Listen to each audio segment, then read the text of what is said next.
या सत्रात आपण एका परिसंवादाचा आस्वाद घेणार आहोत. विषय अतिशय महत्त्वाचा आणि आपल्या सगळ्यांच्या जिव्हाळ्याचा आहे. विषय आहे, आपली मुंबई खरेच बदलली आहे का? आणि या परिसंवादातील सहभागी वक्ते आहेत पुरातत्व खात्यातील तज्ज्ञ आणि अभ्यासक माननीय संजय सावंत आणि ज्येष्ठ सिने अभ्यासक माननीय अरुण पुराणिक. या परिसंवादामध्ये कुमार कदम, ज्येष्ठ पत्रकार कुमार कदम यांचा देखील सहभाग होता, परंतु प्रकृती अस्वास्थ्यामुळे ते येऊ शकलेले नाहीत आणि त्याबद्दल त्यांनी दिलगिरी व्यक्त केलेली आहे. आपण सर्वांनी, मला वाटते, आपले मान्यवर मंचावर उपस्थित आहेतच, त्यांचं टाळ्या वाजवून एकदा स्वागत करूया. आणि मी या वक्त्यांचं स्वागत करण्यासाठी मुंबई मराठी साहित्य संघाच्या कार्याध्यक्ष उज्ज्वला मेहेंदळे यांना विनंती करते की त्यांनी मंचावर यायचं आहे. आणि सर्वात प्रथम मी आपले संजय सावंत आहेत वक्ते, त्यांचं स्वागत करण्याची विनंती करते.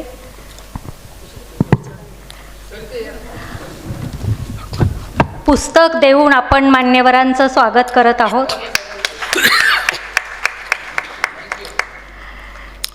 यानंतर आपले ज्येष्ठ पत्रकार अरुण पुराणिक यांचं आपण पुस्तक देऊन उज्ज्वला मेहेंदळे ताई स्वागत करत आहेत. आपण जोरदार टाळ्या वाजवायच्या आहेत.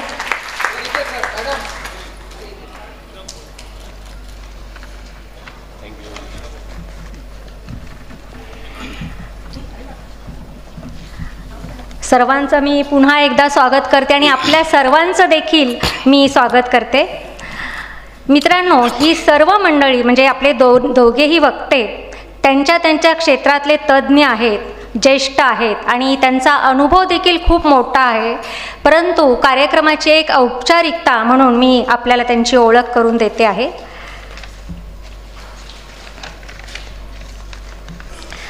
सर्वात प्रथम मी आपले ज्येष्ठ वक्ते माननीय अरुण पुराणिक यांचा परिचय आपल्याला करून देते. खरं तर त्यांना मी परिचय द्या म्हटलं तेव्हा त्यांनी सांगितलं की अगदी माझा 4च ओळीचा परिचय आहे. तर असं मी म्हटलं, सर थोडा विस्तृत द्या, मी त्यातलं जे हवं आहे ते सांगते. परंतु त्यांनी नाही म्हटले की नाही, माझा एवढाच परिचय. आणि मला वाटतं यामध्येच त्यांचं मोठेपण दडलेलं आहे. आणि तरी देखील त्यांचा मी थोडक्यात परिचय तुम्हाला सांगत आहे. जुनी मुंबई आणि सिनेमा हे त्यांचे अत्यंत जिव्हाळ्याचे विषय आहेत. गेली 40 वर्षे लोकसत्ता, मटा, सामना, प्रहार, नवशक्ती, लोकमत, लोकप्रभासारख्या महत्त्वाच्या वर्तमानपत्रातून, नियतकालिकातून अभ्यासपूर्ण असं त्यांनी लेखन केलेलं आहे आणि करीत आहेत. मुंबई व सिनेमा या विषयावर त्यांची 8 पुस्तकं प्रकाशित आहेत आणि 1500हून अधिक लेख प्रकाशित आहेत. तसेच विविध वाहिन्यांवर त्यांचे 50पेक्षा अधिक कार्यक्रम झालेले आहेत. त्याशिवाय काळा घोडा फेस्टिवल, ताज म्युझियम, ताऊ आर्ट गॅलरीमध्ये फोटो प्रदर्शनं देखील भरवलेली आहेत. शिवाय Asiatic society, Topiwala, Arvindbhai Javeri, precision ब्राह्मण सभा अशा महत्त्वाच्या ठिकाणी त्यांनी व्याख्यानं दिलेली आहेत. आणि यानंतरचे आपले वक्ते आहेत माननीय संजय महादेव सावंत त्यांनी देखील अगदी म्हणजे थोडक्यात ओळख दिलेली आहे मला. ती ओळख मी आपल्याला सांगते. ते निवृत्त कार्यकारी अभियंता आहेत. BMCमध्ये 35हून अधिक वर्ष त्यांनी पुरातन वास्तू विभागात काम केलेलं आहे. मुंबईतील स्थापत्य आणि ऐतिहासिक वारशांचे जतन, संवर्धन आणि जीर्णोद्धार तसेच शहर नियोजन अशा विविध क्षेत्रात त्यांचं महत्त्वपूर्ण असं योगदान राहिलेलं आहे. त्यांनी केलेल्या या कामांची यादी खूप मोठी आहे. त्यातील काही महत्त्वाची नावं मी तुम्हाला सांगते. फ्लोरा फाउंटन, BMC मुख्यालय, हर्निमन सर्कल, वस्त्रोद्योग संग्रहालय, ऑगस्ट क्रांती मैदान व freedom trail, triple arch gate, Sassoon tower, नवीन महापौर बंगला, शेअर मार्केट बुल पुतळा आणि बॉम्बे स्टॉक एक्सचेंज परिसराचे सुशोभीकरण. किती नावं सांगावीत. या व्यतिरिक्त संघटनात्मक कामाचा देखील त्यांना अनुभव आहे. 15 वर्षापासून ते BMC इंजिनियर्स युनियनचे संयुक्त सचिव राहिले आहेत. वारसा मंदिराच्या जीर्णोद्धारासाठी ते मानद सल्लागार म्हणून काम करतात. खरं तर दोन्ही वक्त्यांची ओळख खूप मोठी आहे. आपण आता त्यांच्या शब्दामध्ये हा परिसंवाद आहे त्याचा आपण आस्वाद घेणार आहे. मी मान्यवरांना विनंती करते. कोणाला सांगायचं आहे पहिलं? हां, मी सर्वात प्रथम माननीय अरुण पुराणिक यांना त्यांचं मनोगत या विषयावरचं मांडण्याची विनंती करीत आहे. मुंबई मराठी साहित्य संघाची नवनिर्वाचित कमिटी, माझ्यावर जे ज्येष्ठ संजय सावंत बसलेले आहेत, मी त्यांना पुरातत्व खात्याचे अधिकारी म्हणत नाही, मी त्यांना म्हणतो मुंबईचा ब्युटी पार्लर, ब्युटिशियन. ह्यांनी मुंबई शहर जे आहे ते ब्युटिफाय केलेलं आहे. आणि रसिक मुंबईकर, जुनी मुंबई आणि सिनेमा हे माझे जिव्हाळ्याचे विषय आहेत. त्या अनुषंगानेच मी बोलणार आहे. आजचा विषय आहे मुंबई खरोखरच बदलली आहे का. ह्याच्यासाठी की गेल्या शतकातली मुंबई कशी होती आणि मुंबईतली माणसं कशी होती हे पाहणं जास्ती उद्बोधक ठरेल असं मला वाटतं. तर त्या दृष्टीने मी माझ्या विषयाला मांडतो आहे. 1910 मुंबईमध्ये रिपन टॉकीज, म्हणजे आताचं नाव आहे ऑल्फ्रेड टॉकीज, ग्रँड रोडला आहे, तिथे आग्र्याहून सुटका नाटकाचा प्रयोग ऐन रंगात आलेला होता. शिवाजी महाराज मोगल बादशाह औरंगजेबाच्या दरबारात जाऊन त्याला करारी जबाब देत आहेत असा सीन चालू होता, प्रसंग चालू होता. थिएटरमध्ये एकदम शांतता होती आणि मध्येच थिएटरच्या एका अंधाऱ्या कोपऱ्यातून जोरजोरात दिन दिन दिन दिन आरोळ्या ऐकायला आल्या. लोक बघतायत त्या कोपऱ्यातून 25 यवन, म्हणजे लाल दाढी, डोळ्यात सुरमा, कमरेला लुंगी, त्यात सुरा, आणि ते असे 25 लोक स्टेजकडे चाल करून येत होते. औरंगजेबाने बघितलं, शिवाजी महाराजांनी बघितलं, हे काय प्रसंग काय झाला आहे. लोक पण घाबरले. नेमकं त्याला थिएटरच्या दरवाज्यांना बाहेरून कडी लावलेले होते, म्हणजे आतलेपेक्षा बाहेर जाऊ शकत नव्हते. हल्ला कल्लोळ हे असं कसं झालं औरंगजेबाला समजे ना. औरंगजेब आणि भीतीने थरथरत औरंगजेब आणि शिवाजी त्या ऑल्फ्रेड टॉकीजच्या, रिपन टॉकीजच्या स्टेजवरनं पळाले. तर मागे खेतवाडी 10वी गल्ली आहे, त्या गल्लीमध्ये मुतारी आहे, सार्वजनिक मुतारी. हे दोघे धावत जाऊन त्या मुतारीत जाऊन लपले. प्रेक्षकांचा गोंधळ सगळा काय होतं कोणाला कळेना. ते 25 यवन जे होते ते पण थिएटर बाहेर पडले. दुसऱ्या दिवशी मुंबईच्या सगळ्या वृत्तपत्रामध्ये बातम्या की असं असं झालं, खरोखर यवन आले ते तिथे आणि शिवाजी पळून गेले म्हणून. नंतर कळलं की जी समर्थ नाटक कंपनी होती त्याचे जे मॅनेजर होते बाळासाहेब पंडित, त्यांनी ₹1.5 रोज देऊन हे चोरबाजारले कपडे वगैरे घेऊन त्यांना यवनांना आणून बसलं होतं. त्याच्यानंतर ते जे नाटक होतं ते 1 महिनाभर हाऊसफुल जात. म्हणजे स्टंटबाजी 100 वर्षापूर्वी पण होती. आता हल्ली तुम्ही ऐकलं आहे का असं कुठच्या थिएटरमध्ये झालेलं. त्या रिपनच्या समोर एक थिएटर आहे, आता त्याचं नाव गुलशन आहे, पण ते पूर्वीचं बॉम्बे थिएटर. बॉम्बे थिएटरमध्ये नाट्यप्रयोग चालू होता. तानाजी मरून पडलेला आहे. सूर्यजी घोड्यावर मान ठोकून मावळ्यांना प्रोत्साहन देत होता की बाबा आता मी गडाचे दोर कापलेले आहेत, मारा किंवा मरा. हे सगळं चालू होतं. तिथे गोंधळ सगळा, शांतता होती. आणि त्या घोड्यावरनं सूर्यजीने एंट्री केली. ती घोड्यावरनं जो बोलत होता त्या घोड्याने मागचे 2 पाय फेंदारले, नाक फेंदारला आणि लघुशंका चालू केली. अश्वराजाची लघुशंका तो अख्खा ओघळ त्या तानाजीच्या अंगाखाली आला. ओलं ओलं काय लागतं आहे म्हणून तानाजी तलवार घेऊन उठला. प्रेक्षकांचा कडकडाट, नुसता टाळ्यांचा कडकडाट. मेलेला तानाजी उठला. नंतर त्या निर्माता होता, नाट्य निर्माता, त्यांनी मग चौकशी केली की बाबा या घोड्याला पाणी कोणी एवढं वाजलं ते. तिसरा प्रयोग महासती सावित्री. त्याच्यामुळे पूर्वीची स्टेजेस मी सांगतो तुम्हाला थिएटर्स कशी होती. पण तर MIT त्या रेड्यावरती बसून डुलत डुलत डुलत त्या सत्यवानाचे प्राण घ्यायला आला. सत्यवानाचे प्राण घ्यायला आला. तो एरवी तालमीमध्ये ना तो रेडा व्यवस्थित काम करत होता, पण आता हा पहिलाच प्रयोग होता. निमूटपणे डायरेक्टरचं सगळं ऐकायचा. त्यांनी बघितलं तर समोरनं फ्लड लाईट त्याच्या डोळ्यावरती. त्या म्युझिशियनने जोरात बॉ बॉ बॉ बॉ आवाज चालू केला. त्याला हे नवीन होतं सगळं. तो रेडा जो चिडला त्याने त्या यमासकट पब्लिकमध्ये उडी मारली. तर गिरगावमध्ये त्या वेलकरबाई होत्या, त्या कार्यक्रमाच्या प्रमुख पाहुण्या होत्या. डायरेक्ट त्या वेलकरबाईंच्या अंगावर, प्रमुख पाहुण्यांच्या बाईच्या मांडीचं हाड तुटलं थिएटरमध्ये, सगळी पळापळ. तर नशीब त्या रेड्याचा जो मालक होता तो पब्लिकमध्ये बसला त्या समोर, त्यांनी ते रेड्याला आवडलं, नाही तर किती लोकांचं काय काय मोडलं असतं सांगता येत नाही.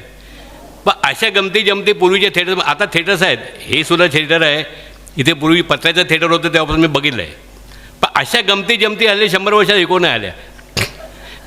आपण आता पुढे जाऊ. आपल्या बाजूला गिरगावला मॅजिक थिएटर आहे. मॅजेस्टिक 1918मध्ये बांधलं.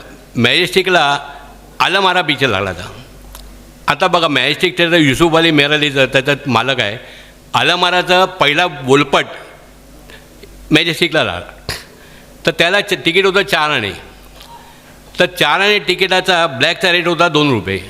आणि तुम्हाला गंमत सांगतो की मुंबईमधलं पहिलं ब्लॅक चालू झालं ना, ते मॅजेस्टिकला चालू झालं. आंबेवाडीच्या नाक्यावरती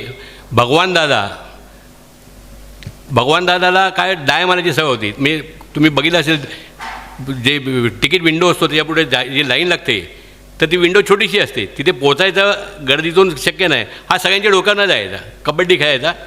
तर त्यांनी पहिला ते धंदा चालू केला. मॅजेस्टिकलाच आलमारा पिक्चर आहे ना, आलमाराचा त्याचा हिरो जो होता ना, तो मास्टर विठ्ठल होता, अर्देशी इराणी प्रोड्युसर. हा उर्दू संस्कृतीवरती पिक्चर होता आलमारा. मास्टर विठ्ठल हा कोल्हापूरचा पैलवान. मास्टर विठ्ठलला उर्दू काय हिंदी पण येत नव्हतं. तर लोकांनी ह्याला विचारलं, अर्देशी इराणीला, अरे तू हिरो घेतला आहे, ते आलमारा पिक्चर आहे, उर्दू पिक्चर आहे, तो कोल्हापूरही याला घेतला आहे, तो पण पारसी. तो म्हणाला, अरे माझा पिक्चर आहे ना, लोक बघायला येतात, ऐकायला येत नाहीत. अख्ख्या त्या पिक्चरमध्ये ना मोजून त्या मास्टर विठ्ठलला 6 वाक्य आहेत हिरोला. असं आता गिरगावात काय माहिती, आता मी लोकांबद्दल बोलतो आहे. भालजी पेंढारकर होते. भालजी पेंढारकरचा श्यामसुंदर पिक्चर वेस्ट एंड, म्हणजे आता जे नाच थिएटर आहे, नाचला रिलीज झाला. तर इकडचे एवढे भाविक आपल्याकडच्या बायका अक्षता, कुंकू, फुलं, नारळ घेऊन त्या वेस्ट एंडला जायचे. त्या पडद्याच्या समोर ते ठेवून त्या मनोभावे श्यामसुंदर नमस्कार करायचे. सेंट्रलला पिक्चर लागला तर आपला संत तुकाराममध्ये विष्णुपंत पागनीस, ते तुकारामच दिसत होते. म्हणजे लंडनच्या याच्यामध्ये जर तुम्ही बघितलं असेल, तुकाराम म्हणून विष्णुपंत पागनीसांचेच फोटो आहेत. म्हणजे कसा तुकाराम होता माहीत नाही, पण लोक त्याला समजायचे. आता पागनीस राहायला पण मुंबईत, आपल्या गिरगावात, आणि त्यांची पेढी होती स्वस्तिक टॉकीजच्या दरवाज्यात. ते जायता येताना पण लोकांना रस्त्यात दिसले, बाजारात जाताना, तर लोक त्याच्या पायावर डोकं ठेवून त्याला नमस्कार करायचे. अशी त्यांची ही. ह्याच मॅजेस्टिकला नंतर ब्रह्मचारी पिक्चर आला. आता ब्रह्मचारी पिक्चरचं लेखक, संवाद लेखक, कथा सगळे अत्रे म्हणजे सगळं टोटल विनोदी. आणि फर्स्ट टाईम त्यात ह्याच्या पिक्चरमध्ये मीनाक्षी शिरोडकर ही मराठमोळी नटी स्विमिंग कॉस्ट्यूममध्ये आली. तर आता मला कल्पना नाही तुमच्यापैकी किती लोकांनी तो ब्रह्मचारी पिक्चर बघितला आहे. तर तिचं गाणं होतं स्विमिंग पूलवर, यमुना जळी खेळू कन्हैया का म्हणून. तुम्ही बघितलं आहे का मला माहीत नाही, पण नसेल तर मुद्दामून बघा. हा जो शॉट घेतला आहे ना, अत्रे आणि ते पिक्चर प्रोड्यूस त्यांचाच पिक्चर ना, त्यांनी काय केलं आहे, कॅमेरा खालून वरती केला आहे. तर नॉर्मली कुठच्याही थिएटरला गेलात ना, तर ड्रेस सर्कलचं तिकीट सगळ्यात जास्ती असतं. ब्रह्मचारी एकच पिक्चर होता की पुढच्या सगळ्या रांगा हाऊसफुल व्हायच्या, आणि त्याचा ब्लॅकवेल. हेच गिरगावातले आपले भाविक लोक जे नारळ, अक्षता, फुलं घेऊन जायचे, ह्याच्या पायावर डोकं ठेवायचे, ते पहिल्या रांगेत बसायचे आणि खाली बसून बघायचे. खाली बसून, खुर्चीवर नाही, खाली वाकून वरती काय दिसतंय. आता अशा गमती जमती बघायला मिळत नाहीत. सन 1942, आता रॉक्सीची गंमत सांगतो. हिंदुस्थानला स्वातंत्र्य मिळणार, नवीन आपलं क्रांतिकारक फासावर जात होते, आता लवकर स्वातंत्र्य मिळणार असं सगळं ह्यांनी देशभक्तीने भरलेलं असं वातावरण होतं. आणि त्याला काय होतं, या रॉक्सीच्या पडद्यावरती किस्मतची जी नायिका होती मुमताज शांती, ती जोरजोरात ब्रिटिश सत्तेला सांगत होती, दूर हटो ये दुनियावाले, हिंदुस्तान हमारा आहे. आणि लोक थिएटरमध्ये जागेवर उभे राहायचे, शिट्या मारायचे, टाळ्या वाजवायचे. आणि तुम्ही बघितलं असेल, नाटक सिनेमा तुम्ही बघता की एखाद्या नाटकामध्ये पदाला वन्स मोर मिळतो, की ॲक्टिंग झाली काय, की गाण्याला वन्स मोर मिळतो. पण सिनेमाच्या प्रसंगाला वन्स मोर मिळायला कधी बघितलं आहे का? हा प्रसंग म्हणजे ती दूर हटो ती म्हणते, परत ते ऑपरेटरला सांगायचे रेल परत फिरव, परत तो दाखव, परत लोक टाळ्या वाजवायचे. ब्रिटिश सरकारकडे रिपोर्ट गेला की अरे सगळे लोक उभे राहत आहेत आणि त्याला चेअर्स करतायत, हे करतायत, हे डेंजरस आहे आपल्याला. तर काहीतरी ते म्हणाले बंद करून टाका. त्या किस्मतवरती बंदी घाला, दूर हटो. कोणाचा पिक्चर? तर बॉम्बे टॉकीचा पिक्चर. कोण आहे? शशिधर मुखर्जी. लिहिलं आहे कोणी? कवी प्रदीप. आता त्याच्यात बंदी येणार म्हटल्यानंतर पोलीस आले सगळे रॉक्सीवरती, घाबरले लोक.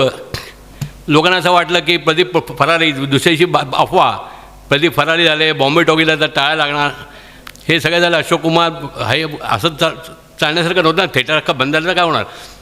मग ह्यांचं जे शिष्टमंडळ आहे ना, ते ब्रिटिश कमिशनला भेटायला गेलं. ते म्हणाले अरे काय? ते म्हणाले आम्ही दूर हटो दुनियावाले, हिंदुस्तान हमारा, हे तुम्हाला म्हणत नाहीत. तुम्ही गाणं नीट ऐकलं का? त्याच्यात त्यांनी प्रदीपने लिहिलं आहे, चिनी हो या जापानी. आम्ही चिनी आणि जापानी लोकांना म्हणतो आहे. बघा तुम्ही इंग्रजांचं नाव घेतलं आहे का? नाही. मग ते जरा थोडंसं थंड झाले. पण ते म्हणाले अरे सेन्सॉर ऑलरेडी झालेलं आहे, पिक्चर सगळं झालेलं आहे, आता परत ह्याच्यावर गेले तर अजून लोक चिडतील. म्हणून मग सरकार हात चोळत गप्प बसलं. तिथेच एक पिक्चर लागला होता आणखीन एक, संग्राममध्ये अशोक कुमार नलिनी जेवण आहे. त्याच्यामध्ये काय होतं की वडिलांचा बिघडलेला मुलगा, बाप पोलीस काढायची स्थितीचा, पोरगा बिघडलेला. आणि त्या पिक्चरमध्ये ना शेवटी क्लायमॅक्समध्ये तो अशोक कुमार त्या पोलिसांना बडवून काढतो. आता विचार करा की 1950मध्ये अगदी निग्रो लोक होते इथे यायचे, बोटीवरची खलाशी यायचे, पठाण होते इथे, पण कोणी पोलिसांवरती युनिफॉर्ममधल्या पोलिसांवरती हात टाकला नाही. आणि अशोक कुमार पोलिसांना मारतो आहे, तो लोक शिट्या मारायला लागले, त्याला चेअर्स करायला लागले.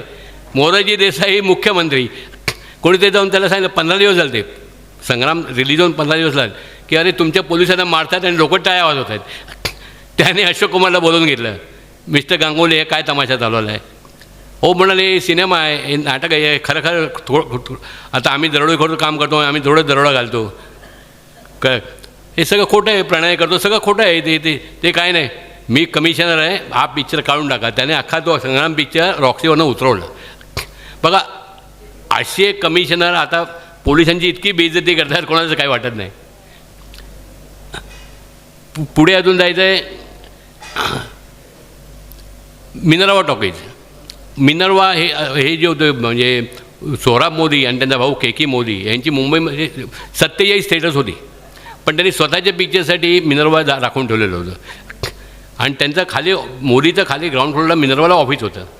तर दिवसभर मोदी काय करायचे की प्रत्येक शोला एक राऊंड मारायचे थिएटरमध्ये, की प्रेक्षकांचा रिस्पॉन्स काय आहे सगळीकडे, म्हणजे ड्रेस सर्कलला जाणार, बाल्कनीला जाणार, तुमच्या स्टॉल्सला जाणार. तर ते असे राऊंड मारताना त्यांनी बघितलं की 2 प्रेक्षक होते, ते झोपलेले होते. त्यांना असं वाटलं की अरे माझा सिनेमा झाला, शिशमल सिनेमा चालू आहे आणि प्रेक्षक झोपलेत, म्हणजे त्यांना बहुतेक तब्येत खराब झाली असेल, आजारी असेल. त्यांनी मॅनेजरला बोलवलं. ते बोलले ते बघ 2 प्रेक्षक झोपलेत ना, त्यांना उठव आणि तब्येत बरी नसेल ना त्यांना व्हिक्टोरिया करून द्या आणि घरी सोडून ये. तर तो मॅनेजर गेला तिकडे. ते म्हणाले अरे काय तुम्हाला बरं वाटत नाही का, काय तुम्ही झोपलात? नाही म्हणाले आम्ही आंधळे आहोत, आम्ही अंध आहोत, आम्ही फक्त सोहराब मोदीचे डायलॉग ऐकायला येतो. बघा सोहराब मोदी म्हणाले की माझ्या आयुष्यामध्ये मला अनेक लोकांनी कॉम्प्लिमेंट दिलेले आहेत, पण अशी कॉम्प्लिमेंट आहे आयुष्यात. आणि असे मालक, आता असा एकतरी थिएटर मालक दिसतो आहे का आपल्याला की स्वतःचे पैसे दोन तिकिटाचे पैसे परत घ्या आणि घ्यायला घरी सोडून घ्या? पण असे लोक मुंबईत होते. आता आणखीन शेवटच्या 2-3 आठवणी सांगतो. इम्पिरियल सिनेमा हे जे लॅमिंटन रोड आहे, तर लॅमिंटन रोडला सिनियर सिटीजनची त्यांचा कार्यक्रम होता. 2013मध्ये मास्टर भगवान त्यांची जन्मशताब्दी होती आणि मी पाहुणा होतो त्याच्यात.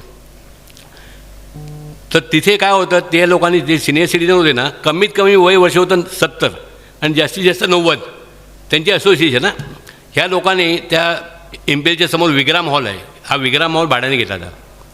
मास्टर भगवानचा फोटो ठेवून समोर मास्टर भगवानची गाणी लावून हे 70 ते 90 वर्षातले सगळे वयोवृद्ध नाचवले.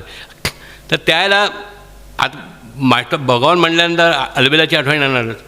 तर त्या लोकांनी मला गंमत झाली की अलबेला 51 साली इम्पिरियल रिलीज झाला. तर ते काय करायचे आपल्याकडे बघा, तिथे गुजराती, मराठी, कॅथलिक आणि पारसी हे 4 जातीचे लोक होते. तर शाळा कॉलेजचे तरुण काय करायचे की रात्री जेवण झाली 9-10 वाजता इम्पिरियलच्या दरवाजात जमायचे, 10:15 वाजता ते सण गाणं चालू व्हायचं. तर त्याला काय करायचे की थिएटरचे सगळे पडदे आणि दरवाजे उघडायचे. त्या ऑपरेटरला सांगायचे व्हॉल्यूम डबल करायचा आणि इम्पिलच्या द्रव्यात आता डिवायडर आहे तिथे, रोड डिवायडर वगैरे काही नव्हतं, ट्राम होती. तर सगळे लोक ते गाणं सुरू झालं की सगळी पोरं नाचायची तिकडे, ट्रॅफिक बंद, 5 मिनटं गाणं संपलं की आपापल्या घरी जायचं. ह्याच इम्पिरियलला नंतर 74 साली अल्बेला परत रिपीटला लागला. आता मी इथे गिरगावला राहतो, बाजूच मी समोरच राहत होतो, आपल्या थिएटरच्या समोर मंगलवाडीतच राहतो. तर आम्ही आमच्या चाळीतले जवळजवळ 20-25 लोक पिक्चर बघायला गेलो. 5 आण्याचं तिकीट, पुढच्या 2-3 रांगा आम्ही पहिल्या रांगेतच बसलो होतो. गाणं सुरू झालं, शोला जो भडके दिल मेरा धडके. तर माझ्या बाजूला एक चाचा बसला होता दाढीवाला, ते आता पिशवी होती. म्हटलं काय काका, नाही देखो तो मजा घ्या. त्याने काय केलं तर त्या कृष्ण सिनेमाच्या समोर सोडा वॉटर फॅक्टरी होती, ते सोडा वॉटरचे बिल्ले असायचे, त्यांनी पिशवी भरून बिल्ले आणले ते, आणि गाणं चालू झालं त्याने ते मुठीने बिल्ले उधळायला सुरुवात केली. ते बिल्ले खाली पडल्यानंतर नाणी पडल्याचा आवाज यायचा.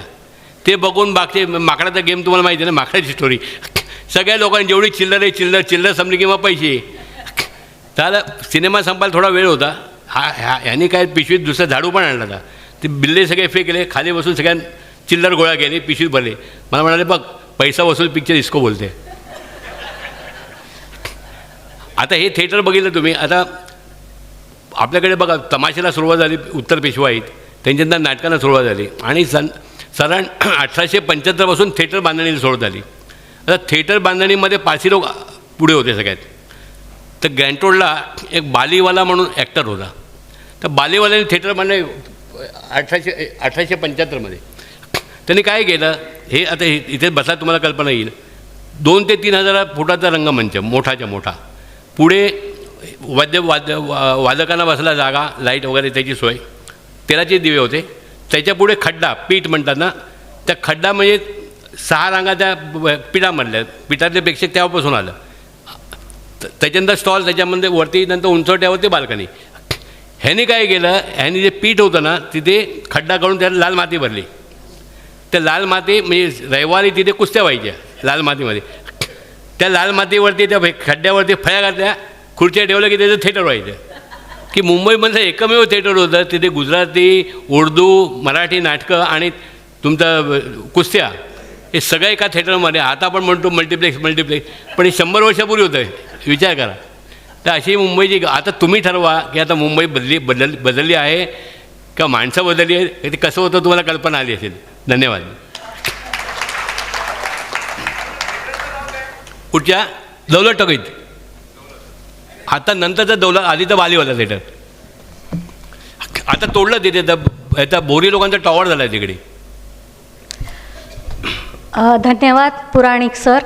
अतिशय सहज सोप्या शब्दात त्यांनी आपल्याशी संवाद साधलेला आहे, आणि सिनेक्षेत्रातील, नाट्यक्षेत्रातील अफलातून प्रसंग, विविध गमती जमती आणि मंचावरचे प्रसंग, सभागृहातले प्रसंग, पडद्यावरचे आणि पडद्यामागचे प्रसंग कसे असतात त्याबद्दल देखील आपल्याशी अगदी विस्तृत संवाद त्यांनी साधलेला आहे. आणि ऐकताना आपण सगळेच अक्षरशः मंत्रमुग्ध झालेलो होतो.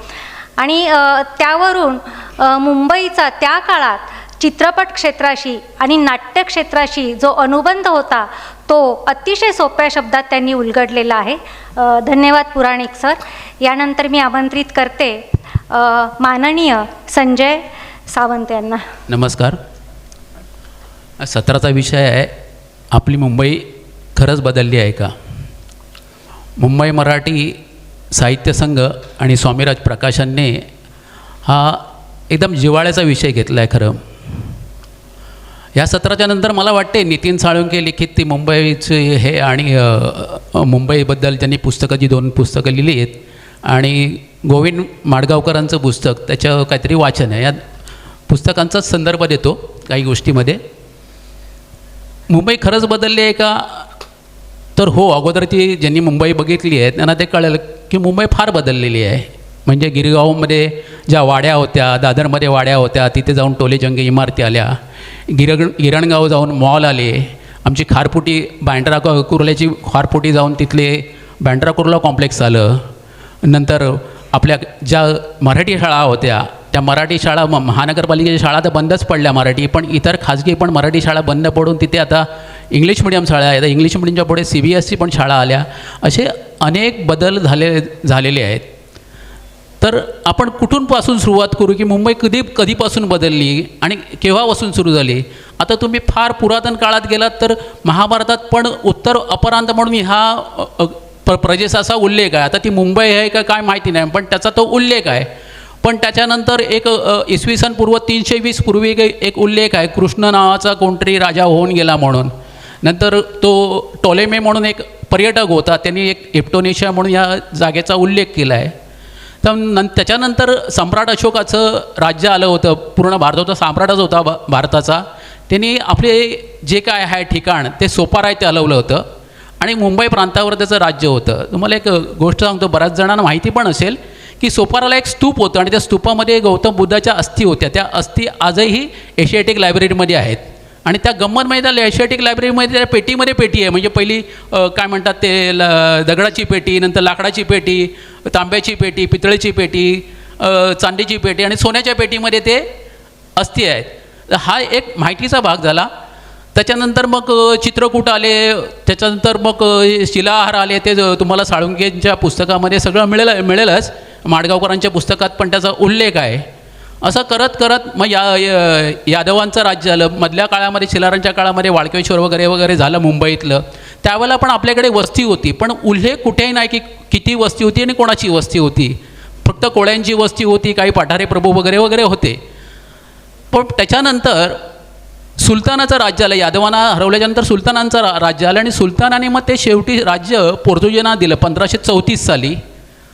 तर त्याच्यामध्ये एक उल्लेख आहे की त्यावेळेला ह्या महसुलीचं उत्पन्न होतं फक्त 700 अशरफी, म्हणजे 350 रुपये. मुंबईच्या ह्या 7 बेटांवर ज्या वस्ती होत्या आणि 400 घरं होती. आता हा उल्लेख तिथे आहे. 350 रुपये त्यावेळेचं मुंबईचं उत्पन्न होतं. आज आपलं उत्पन्न आहे, आर्थिक उत्पन्न मुंबईचं 12 लाख कोटी. आजच्या तारखेला 12 लाख कोटी उत्पन्न आहे. आणि ह्या उत्पन्नापैकी 30% इन्कम टॅक्स म्हणजे प्राप्तिकर या देशातला आपण देतो, मुंबईतून देतो. एवढी मुंबई वाढलेली आहे. 60% आपण एक्साईज देतो. तर अशी ही मुंबई वाढलेली आहे. आता ती कधीपासून कशी वाढली आहे ह्याला प्रत्येक गोष्टीला त्यावेळेची सामाजिक परिस्थिती, त्यावेळेची आर्थिक परिस्थिती. तर कसं आलं, 1534 साली पोर्तुगीजांकडे आल्यावर त्या साळुंकेच्या पुस्तकात उल्लेख आहे ते की पोर्तुगीजची ती हे जे मुंबई शहर वसवायला कारणीभूत ठरली कॅथरीनाचं लग्न. कॅथरीनाच्या लग्नामध्ये ते आंदण दिलं इंग्रजांना. पण इंग्रजांकडे प्रत्यक्ष ती आली, जी मुंबई आली 7 बेटांची, ती आली 1665मध्ये. त्याच्यानंतर त्यावेळेला पूर्ण भारतावर खरं म्हटलं तर एक हे होतं, वखार होती व्यापाराची, ती होती सुरतेला. पण त्याच्यामध्ये एक ईस्ट इंडिया कंपनीचा जेराल्ड अँगियर होता. त्यांनी ती सुरतची वसाहत इकडे आणली. ती आणली 1772ला. आणि 1772ला वखार आणल्यावर ॲटोमॅटिक तिकडचे काय म्हणतात, साहजिकच तिकडचे जे व्यापारी वगैरे होते ते इथे मुंबई येऊन बसलेत. आणि त्याच्यानंतर थोडी थोडी मुंबईची भरभराट व्हायला लागली, म्हणजे वाढायला लागली. 1772 साली 77 साली लोकसंख्या आपली होती 60,000 7 बेटांची मिळून. आणि नंतर तुम्हाला तो इतिहास माहिती आहे, हॉर्नबीने काही खाड्या बुजवल्या, वरळी त्याला एकत्र केली, कुलाबा कॉजवे भरून एक अखंड 7 बेटांची मुंबई झाली. त्याच्यानंतर पुढे आपल्या वाढ होऊन मग ते माहीम कॉजवे झाला, इकडे साईन कॉजवे, आता कळत पण नाही कुठे तो साईन कॉजवे आहे तो. असं करून अखंड मुंबई, त्यावेळेला बँड्रा म्युन्सिपाल्टी होती, कांदिवली म्युन्सिपाल्टी होती, अशा वेगवेगळ्या म्युन्सिपाल्टी एकत्र येऊन आपली महामुंबई झाली. तर सांगायचा मुद्दा असा की मग मुंबईचे बदल कधी झाले, तर त्याचे एक टप्पे आहेत मुंबईचे बदल कधी झाले त्याच्याबद्दलचे. तर ज्या वेळेला त्यांनी आपल्या मराठ्यांचा पडाव झाला 1818 साली, त्याच्यानंतर मुंबईचा त्यांनी विचार केला की आता आपल्याला कोणी शत्रू राहिलेला नाही आहे. इंग्रजांनी विचार केला आपल्याला कोणी शत्रू राहिलेला नाही आहे. त्याच्यानंतर त्यांनी फोर्ट विभाग म्हणजे अख्खं किल्ला होता तो. आज तो तुम्हाला किल्ला पाहायचा असेल तर आपलं जे सेंट जॉर्ज हॉस्पिटल आहे त्याच्या पाठीमागे एक भिंत आहे मोठी. त्या भिंतीला ते त्यावेळेचा फोर्ट अजूनही जशा तसा आहे. तिथे मला वाटते राज्य सरकारचं हे पुरातन खातं तिथे आहे. तर तर तो तुम्हाला जर कोणाला बघायचं अख्खा फोर्ट होता. आणि आज जे फ्लोरा फाउंटन आहे तिथे चर्चगेट होतं, म्हणजे जे सेंट कॅथेड्रल चर्चला जायला जो रस्ता दरवाजा होता तो फ्लोराला होता. बाजार गेट म्हणजे आज जे बोरा बाजार आहे तिथे बाजार गेट होता. तर असे सगळे ते गेट होते आणि त्या गेटमधून प्रवास करायला म्हणजे एंट्री करायला लागायची, आपला प्रवेश करायला लागायचा आणि समोर मैदान होतं. हे माडगावकरांच्या पुस्तकात तुम्हाला मिळेल आता जे वाचन होईल त्याच्यामध्ये. आणि मग त्यांनी फोर्ट विभाग स्थापन केला, त्याच्यामध्ये गॉथिक स्टाईलच्या, निओ गॉथिक स्टाईलच्या. आता मुंबई बदलली म्हणजे काय, तर त्याच्यामध्ये बघा तुम्ही बघितलं मुंबई महानगरपालिका किंवा CST स्टेशन ह्या ज्या बिल्डिंग बांधल्या आहेत त्या ट्रॅकाईट दगडाने बांधल्या. ट्रॅकाईट म्हणजे आपण त्याला मालाड स्टोन म्हणतो, पण तो मालाड स्टोन आता कुठेच दिसत नाही, त्याचे कुठेही डोंगर दिसत नाही. पण तुम्हाला बॅसल्टचे दिसतील, पण त्या ट्रॅकाईट म्हणजे मालाड स्टोनचे जे डोंगर होते कुर्ला भागात किंवा मालाड भागात ते आता कुठेही दिसत नाही, कारण ते तोडून आपण ते सपाट केले आणि तिथे आपण इमारती बांधल्या. बांधकामाचे त्यावेळेला काही नियम नव्हते, असं सरसकट बांधकाम व्हायचं. आणि पहिल्यांदा जे आपलं बांधकामाचे नियम आले ते आले काहीतरी 1872ला आले नियम आणि मग सुरू झालं. आता 1872पासून जी लोकसंख्या वाढायला लागली त्याच्यामध्ये बरेचसे टप्पे आहेत, म्हणजे पाण्याचा टप्पा आहे किंवा इतर लोकसंख्येचा टप्पा आहे, लोकांना राहण्यासाठी जागा पाहिजे होती, मग कशी जागा निर्माण केली वगैरे हा सगळा भाग आहे. तर आपले बदल कसे होत गेले, तो 1860 साली त्याच्या अगोदर आपल्याकडे बऱ्याच विहिरी होत्या. काही श्रीमंत लोकांनी तलाव बांधले होते, उदाहरणार्थ सीपी टँक, गव्हालिया टँक, आणि काही नैसर्गिक तलाव होते, उदाहरणार्थ बांद्राचा तलाव किंवा बाणगंगेचा तलाव. हे तलाव नैसर्गिक किंवा नंतर ते बांधून काढलेले होते. त्याच्यापैकी काही तलाव म्हणजे बंद करण्यात आले. पाणीपुरवठा विहिरीतून पाणीपुरवठा व्हायचा. आज तुम्ही बघाल तर 22,000 विहिरी मुंबईत होतात. आपण बोलतो ना मुंबई कशी बदलली, तर आज जेमतेम 400 विहिरी मुंबईत आहेत. आणि त्यावेळेला नद्या होत्या, नद्या त्या पोर्तुगीजांनीच बंद केल्या. दहिसर नदी असेल, अजूनही ते थोडीफार वाहते आहे. पोयसर नदी होती, मिठी नदीवर तर विहार लेक बांधलेला आहे. तर जसजशी लोकसंख्या वाढत गेली, जसजसं त्याचं भरभराट होत गेलं, तसं कळायला लागलं की आता आपल्याला पाण्याची गरज भासणार. मग पहिलं 1860 साली विहार धरण बांधलं मिठी रिव्हरवर, नदीवर. 1860 साली बांधल्यावर त्याचं मला वाटते काहीतरी 100 क्युसेक्स असा त्याचा विसर्ग होता पाणी पुरवठ्याचा. पण नंतर अजून पुढे गेल्यावर 1872 साली असं लक्षात आलं की हा काय पाणीपुरवठा पुरत नाही, म्हणून परत विहार लेकची उंची वाढवली 2 मीटरनी. आणि परत असं लक्षात आलं की आता हा पाणी पुरवठा म्हणजे मुंबई कशी बदलत गेली हे तुम्हाला फक्त सांगतो आहे, कशी बदलत गेली. आणि मग आपण तुळशी लेक बांधला, तुळशी तलाव. असं करत करत आपण महानगरपालिका स्थापन झाली होती. पण ती काय म्हणतात ते आपले जे जगन्नाथ शंकर शेडा यांच्या घरी, तुम्हाला विश्वास नाही बसणार की जगन्नाथ शंकर शेट यांच्या घरी ह्या महानगर म्हणजे जी त्याची पालिका होती त्याच्याबद्दलच्या बैठकी व्हायच्या. नंतर बऱ्याच ठिकाणी महानगरपालिकेची कार्यालयाचे बदलून नंतर ते तिथे आज बोरीबंदरच्या समोर ते कार्यालय आहे. आणि 1888 साली ते अधिनियम आले, मग म्हणजे म्युन्सिपल ॲक्ट आले. त्या म्युन्सिपल ॲक्टमध्ये काही बांधकामांचे नियम होते. मग त्याच्यामध्ये थोडं अमेंडमेंट होऊन 70 फुटापर्यंत तुम्ही बांधकाम करू शकता. नंतर आली मलेरियाची साथ आली मध्ये 1897-98ला.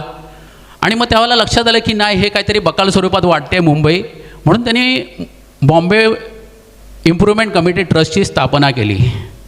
बॉम्बे इम्प्रूव्हमेंट कमिटीची स्थापना केली. मग त्याच्यामध्ये कशी घरं बांधायची, कसं काय करायचं त्याचे आराखडे वगैरे बनले गेले. आजची जी मुंबई दिसते हे बॉम्बे इम्प्रूव्हमेंट ट्रस्टचा जो विकास नियोजन आहे.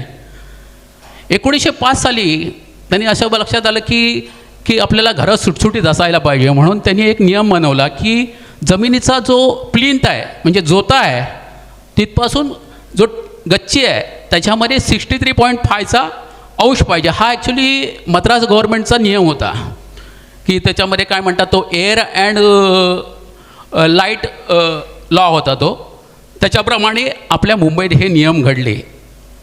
मी विचार नाही करणार, बिल्डिंगची कामं चालू होती, पण 1925 साली एक पॅरिसमध्ये प्रदर्शन भरलं होतं.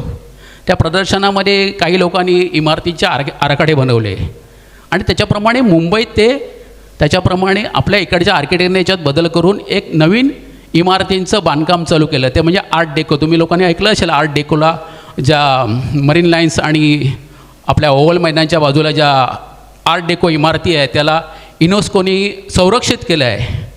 जसं आता तुमच्या खेतवाडीला संरक्षित केलं हेरिटेज कमिटीनी, तसं त्याला पण संरक्षित केलेलं आहे. नवीन DC रेग्युलेशनमध्ये खेतवाडीला त्यांनी काही येईलच पुढे ते. तर त्या आर्ट डेको बिल्डिंगमध्ये तो नियम वापरला. तुम्ही आर्ट डेको बिल्डिंग बघितले आता तुम्हाला कळते. ह्या 1950पर्यंत ह्या आर्ट डेको बिल्डिंगचं काम चालू होतं आणि जगात मियामीनंतर जास्तीत जास्त आर्ट डेको बिल्डिंग असणारं मुंबई हे शहर आहे. म्हणजे जगातले बाहेरचे पर्यटक ह्या इमारती बघायला येतात, पण आर्ट डेको बिल्डिंगमध्ये राहणारा माणसालाच माहीत नसते की माझी बिल्डिंग ही आर्ट डेको बिल्डिंग आहे. आम्हाला त्याला सांगावं लागतं, अरे तुझी ही बिल्डिंग आर्ट डेको बिल्डिंग आहे. मग त्याला वैशिष्ट्य सांगावं लागते काय ते. जसं रिगल सिनेमा, मेट्रो सिनेमा हे सगळे आर्ट डेको स्टाईलचे आहेत. त्या मगाशी त्यांनी सांगितलं ते म्युझिक वाजवला ते त्या अजूनही ती रिगल सिनेमा किंवा मेट्रो सिनेमाने ती व्यवस्था आहे. तर ऑपेरा हाऊस, हो ऑपेरा हाऊस वगैरे हे झालं. असे टप्पे करत 1912 साली पहिला TP स्कीम आली. आता TP स्कीम आली म्हणजे काय, पहिली ती बँड्राला केली, ती नंतर ते दादरला केली, काही माहीम भागात केली वगैरे. आता ज्या आपल्या TP स्कीम आहे, म्हणजे जर कोणी नगर रचनाकार असेल तर त्याला कळेल की त्यावेळची TP स्कीम आता काही ठिकाणी त्यांनी पुण्याला वगैरे पिंपरी चिंचवडला राबवली आहे. पण तिथे काय झालं, आपण TP स्कीम करताना चौरस किंवा आयताकृती आकाराचे प्लॉट बनवून घरं बांधतो. पण असं व्हायला लागलं की त्याच्यात कोर्ट कज्जे जास्त व्हायला लागले, कारण मालकी हक्काचा प्रॉब्लेम होता. आजही पुण्याला किंवा पिंपरी चिंचवडला गेलात की त्याच समस्या आहे. अनेक जमीनधारकांचे कोर्टात केसेस आहेत की आमच्या प्लॉटला बरोबर न्याय दिला नाही किंवा आमची ॲक्विजिशन बरोबर केलं नाही. तर अशा ती TP स्कीम आली आणि आज तुम्हाला दिसते ती शिवाजी पार्कला जी सुनियोजित रचना किंवा माहीमच्या ठिकाणी काही सुनियोजित रचना, हे त्याचं फळ आहे. आणि त्यावेळेला काय, मी जो तुम्हाला सांगितला ना लाईट अँड आपला एअरचा लॉ होता मद्रास गव्हर्नमेंटचा 63.5चा, म्हणजे 63.5चा कोन पाहिजे जोत्यापासून ते दुसऱ्या बिल्डिंगच्या टेरॅसपर्यंत. आणि ह्याची सगळी वाट कधी लागली तर 1967ला. 1967ला म्हणजे 1967ला तो पहिला विकास नियोजन आराखडा आला आणि तो 1967ला कार्यान्वित झाला. त्याच्यामध्ये असं आलं की अरे नाही ते लोक येत नाही, वाढवली पाहिजे लोक वगैरे. मग आमच्याकडे चटई क्षेत्र निर्देशांक हा एक कन्सेप्ट आला आणि मग त्या चटई क्षेत्र निर्देशांकाने ही सगळी आताची जी काय आहे ती वाट लावलेली आहे. आणि ह्याच्यापुढेही आपण वाट लावली बोलतो, पण जे विकासक आहेत, जे बिल्डर आहेत, त्यांना ते काय वाटते ते की नाही विकास होतो आहे म्हणून. तर 1967मध्ये त्यावेळेला त्यांना जाणवलं की आपल्याकडे काही प्लॅनिंग स्टँडर्ड पाहिजेत. मग गरिबांना घरं बांधायला पाहिजे. बघा हे मी जे सांगतोय त्याच्यामध्ये म्हणजे बऱ्याच जणांना माहिती पण असेल विकास नियोजन आराखड्यामध्ये कशी गुंतागुंत असते. तर त्यावेळेला स्वस्तातली घरं बांधण्यासाठी म्हणून त्यांनी काही प्लॉट रिझर्व केले, म्हणजे public housing, high density housing असे प्लॉट होते. पण आमची राजकीय इच्छाशक्ती राजकीय नागरिकांची इच्छाशक्ती, कारण मध्यमवर्गीय काहीच करू शकत नाही. तर ह्याचं काय म्हणतात भूसंपादन झालं नाही, त्यामुळे गोरगरिबांना काय जागा मिळाल्या नाही. पण त्याच्या अगोदर म्हाडा निर्माण झालं होतं. मुंबई काय म्हणतात महाराष्ट्र गृहनिर्माण व क्षेत्र विकास मंडळ. मला वाटतं 1977 का 76 साली आमचे जे आयुक्त होते सदाशिवराव तिनयकर, त्यावेळेला ते म्हाडाचे अध्यक्ष होते, चेअरमन होते. तर त्यावेळेला त्यांनी ती स्कीम आखली होती. मला वाटते प्रकाश आपटे जे प्रसिद्ध नगररचनाकार आहे, त्यांनी ते ॲडवाईस केलं, म्हणजे सल्ला दिला होता की 77,000 जागा आपल्याकडे चौरस मीटर जागा आपल्याकडे आहे तर तिथे आपण ह्या बिल्डिंग बांधू शकतो. पण तिथे पण आपली राजकीय इच्छाशक्ती झाली नाही. तिथे तुम्हाला तर माहिती आहे झोपटपट्टी दादा वगैरे सगळ्या लोकांनी ती पराक्रांत केली जागा आणि परत आपलं एरे माझ्या मागल्या झालं. असं करत करत त्याच्यामध्ये 1967च्या विकास नियोजन आराखड्यामध्ये सगळ्या प्लॅनिंग स्टँडर्ड होत्या. खेळासाठी मैदानं होती, गार्डन्स होती, त्या वेळेच्या ज्या आवश्यकता होत्या त्या 1967च्या विकास नियोजनात आल्या. असं करत करत मला वाटते 1976 साली MMRDची स्थापना झाली. का झाली तर मुंबई शहरात राहण्यायोग्य एक ॲथॉरिटी निर्माण करावी, प्राधिकरण म्हणून त्याची निर्मिती झाली. मला वाटते त्याच्यामध्ये पण प्रकाश आपटे जे नगररचनाकार होते ते त्याच्यावर कमिटीवर होते. त्यांनी बऱ्याच त्यावेळेला काही सल्ले दिले होते. त्याच्यामध्ये आपले जे हे आता 55 पूल दिसतात आहेत हे MMRDचं त्यावेळेचं हे नियोजन आहे. त्याच्यानुसार हे बांधले. पण आपल्याला राहण्यायोग्य जागा देण्याबाबत पुन्हा एकदा आपली इच्छाशक्ती कमी पडली. त्याच्यामध्ये तुमचा परत ह्याला जो ब्रेक लागला तो नागरी जमीन ULC ॲक्ट, कमाल नागरी जो ॲक्ट होता, कायदा होता, त्याच्यामुळे काही वेळेला बऱ्याच ज्यांच्याकडे जमिनी होत्या ते विकास करू शकले नाहीत. त्याच्यानंतर तुमचा भाडे नियंत्रण कायद्याला मला वाटतं पण 1999च्या दरम्यान काहीतरी आला तो. त्याच्यामुळे बऱ्याचशा चाळी वगैरे डेव्हलप झाल्या नाहीत. याच्यामध्ये असं झालं की नाही की हा विकास नियोजन आराखडा 67चा खरा 1980पर्यंत होता आणि मग 1981मध्ये दुसरा विकास नियोजन आराखडा येणं अपेक्षित होतं. आपल्याकडे सगळंच संत गतीने चालते आणि 1981 साली आराखडा बनला पण तो कार्यान्वित झाला 1991मध्ये. तो परत 10 वर्षाचा होता. त्याला परत 10 वर्ष आपण एक्सटेन्शन दिलं. त्याच्यामध्ये परत काय झालं की आमचा संप झाला होता गिरण्यांचा आणि बघा शासनाची धोरणं त्यावेळेला बदलली होती. आम्हाला 1967 साली काय पाहिजे होतं तर मुंबई ही इंडस्ट्रियलिस्ट पाहिजे होती. म्हणजे काय म्हणतात ते त्याला कारखाने पाहिजे होते. मग 1991च्या DC रेग्युलेशनमध्ये आम्ही हे कारखाने सगळे हलवायला सुरुवात केली आणि मग त्या कारखान्याच्या जाग्यावर काय आलं तर कमर्शियल प्लॉट चाले, रेसिडेन्शियल प्लॉट चाले आणि त्यात भर म्हणून DCR 58 ॲड केला. का तर ज्या मिलच्या जागा आहेत त्या आपण विकसित करू शकतो. म्हणजे आपण गिरण्या बंद करण्याच्या मार्गावर होतो. त्याच्यामध्ये पण अशी गंमत होती की त्या बिलच्या ज्या जागा होत्या बऱ्याचशा काही लीजवर होत्या, गव्हर्नमेंटच्या होत्या, NTCच्या होत्या. त्याच्यामध्ये पण असं होतं की ते फक्त 67 काय म्हणतात ते 33% आरक्षण, कारण ते प्लॅनिंग स्टँडर्डमध्ये ते घेतलेलं नव्हतं कुठेही विकास नियोजन आराखड्यात. मग 33% जागा ती महानगरपालिकेला खेळाचं मैदान किंवा मनोरंजन मैदान म्हणून द्यायचं आणि 27% म्हाडाला द्यायचं. म्हणजे काय लो कॉस्ट हाऊसिंग बनण्यासाठी. पण त्याच्यामध्ये पण आपल्या लोकांनी हाय परत इच्छाशक्तीचा भाग. मग त्या प्लॉटच्या आतमध्ये काही काड्या घालून वगैरे की मग ते त्याच्यातले तळं आहे ते ऑलरेडी मनोरंजन RG म्हणून डेव्हलप करायचं. असं करून त्या टोटल ह्याचं जे कॅल्क्युलेशन आहे ते आपण बिघडवून टाकलं. हे विकास आराखडे येतात पण आपल्या इच्छाशक्तीमुळे पूर्ण इम्प्लिमेंटेशन होत नाही. आता तो 2014-2034चा विकास नियोजन आराखडा आला आहे. म्हणजे तुम्हाला सांगायचं म्हटलं तर 2024ला आपल्याकडे नीती आयोग आला.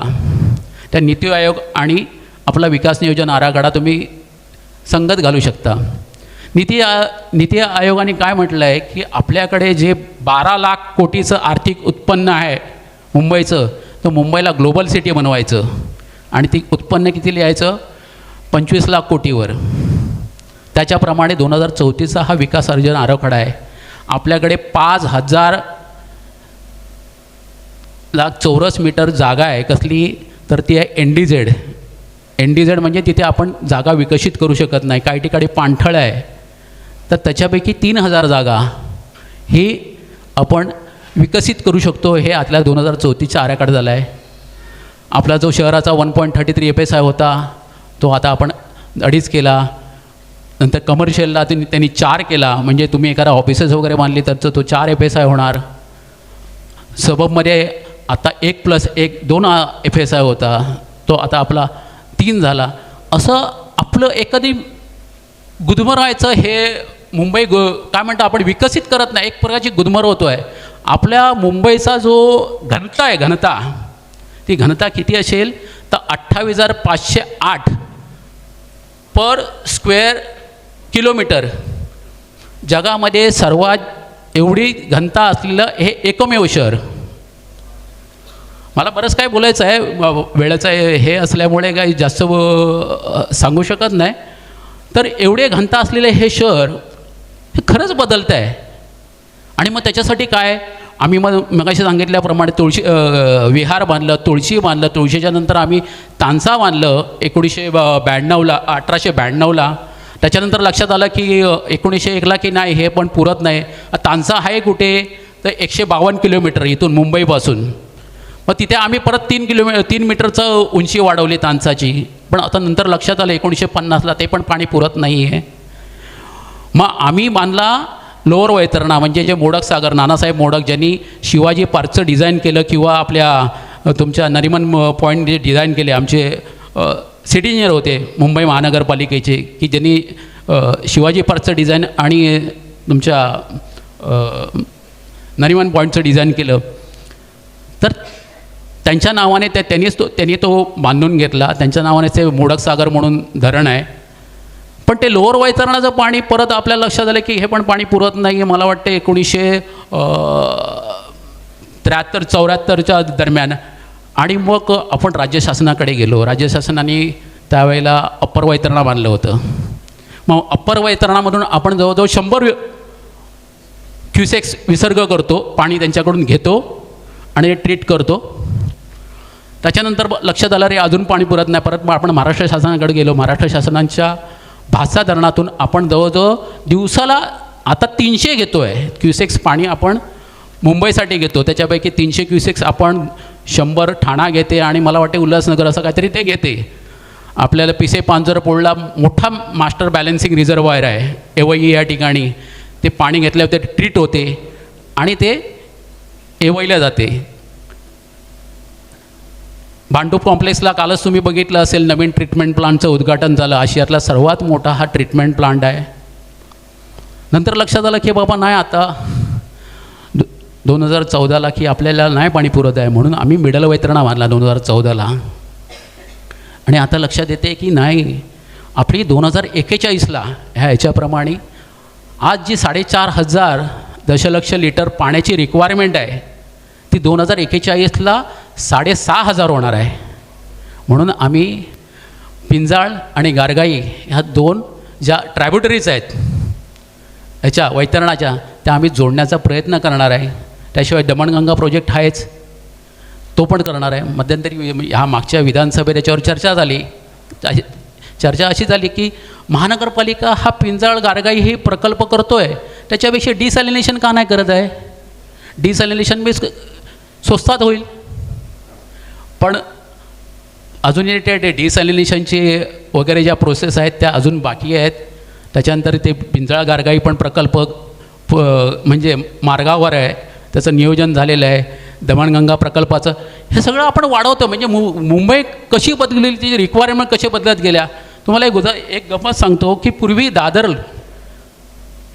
आणि ह्याला लवग्रव पंपिंग स्टेशन आपलं ह्याला वरळीला, तिथे 2 पंपिंग स्टेशन होती. तिथे जे पाणी यायचं घाणेरडं पाणी, त्याचं ट्रीटमेंट व्हायचं, सिस्टमॅटिक ट्रीटमेंट होऊन शेवटी त्याचा गॅस बनायचा आणि बाकीचं खत बनायचं आणि वरचं सुपरनटंट लिकर आपण समुद्रात सोडायचो.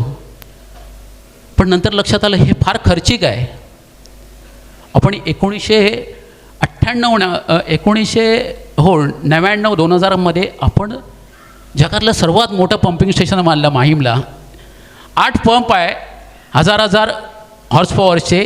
ते आम्ही पंपआउट करतो, स्क्रीनिंग करतो आणि समुद्रात सोडतो. हा मुंबईमधला झालेला बदल आहे. तीच गोष्ट वरळीला लवग्रो पंपिंगला आपण ते पंपिंग स्टेशन बंद केलेलं आहे. त्याच्याऐवजी आपण डायरेक्ट पाणी जे मलपाणी येते ते पंप आउट करतो, त्याचा स्क्रीनिंग करतो आणि समुद्रात फेकतो. आपल्याला माहिती आहे निसर्ग ते सगळं बॅलन्स करणार आहे. तर हा झालेला मुंबईतला बदल. असे बरेच बदल सांगायचे आहेत. मी काही जास्त बोलत नाही आहे कारण मुंबईची डेव्हलपमेंट फास्ट होते आहे. मला वाटते 17 जानेवारीला बाबासाहेब आंबेडकर मराठवाडा युनिव्हर्सिटीचे इतिहास आणि पर्यटन विभागाचे हेड म्हणजे मुख्य प्राध्यापक मोरवंचीकर यांचं निधन झालं. मोरवंचीकरांची अनेक पुस्तकं आहेत जलव्यवस्थापनावर, अनेक पुस्तकं, आणि ती वाचनीय आहे. जलव्यवस्थापन कसं करावं आहे. तर त्यांचं एक वाक्य आहे, म्हणजे एक प्रकरण आहे, त्या प्रकरणामध्ये त्यांनी म्हटलेलं आहे की इतिहासात अनेक शहरं निर्माण झाली, बॅबिलोन वगैरे अशी त्यांनी उदाहरणं दिलेली आहे. त्याच्यातली अनेक शहरं विस्थापित झाली, उद्ध्वस्त झाली. त्याचं सगळ्यात मुख्य कारण असायचं ते म्हणजे पाणी. मी जास्त बोलत नाही, एवढं बोलून भाषण होतो. जय हिंद, जय महाराष्ट्र.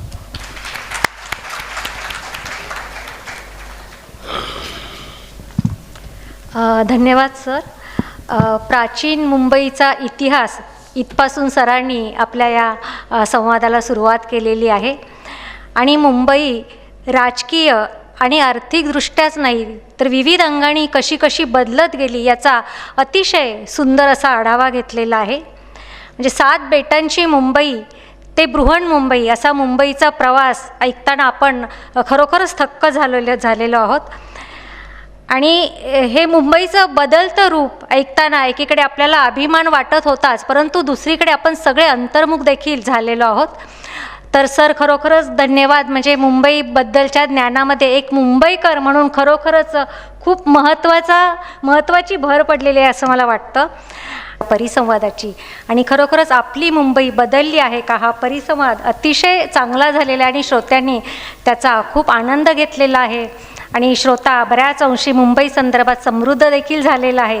त्याबद्दल मी आपले आजचे वक्ते माननीय अरुण पुराणिक आणि माननीय संजय सावंत यांचे मनापासून आभार मानते.